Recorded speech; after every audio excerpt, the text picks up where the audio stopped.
राज्याच्या कृषी उत्पन्नात पशुपालनाचा वाटा 25% आहे। ही व्याप्ती वाढवण्यासाठी आम्ही मुख्यमंत्री ग्रामीण पशुधन उद्योजक योजना सुरू करत आहोत। पशुसंवर्धन आणि मत्स्य व्यवसायाला आता कृषी समकक्ष दर्जा देण्यात आला आहे। त्यामुळे या क्षेत्रालाही शेतीप्रमाणे सर्व पायाभूत सुविधा आणि सवलती मिळतील, ज्यामुळे मत्स्य आणि पशुजन्य उत्पादनात मोठी वाढ होईल। संयुक्त राष्ट्र संघटनेने हे वर्ष आंतरराष्ट्रीय महिला शेतकरी वर्ष म्हणून घोषित केले आहे।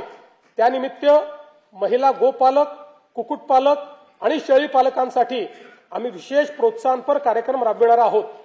मत्स्य व्यवसाय क्षेत्राच्या विकासासाठी प्रतिवर्षी 1240 कोटी रुपये आर्थिक भाराच्या मुख्यमंत्री मत्स्य संपदा योजनेस मान्यता देण्यात आली आहे।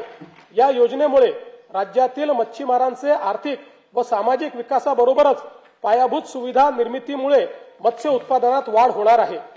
मुख्यमंत्री ग्राम सडक योजना टप्पा 1 अंतर्गत 97% कामे 30,000 किलोमीटरपेक्षा जास्त पूर्ण झाली असून उर्वरित कामे मार्च 2026 पर्यंत पूर्ण करण्याचे नियोजन आहे।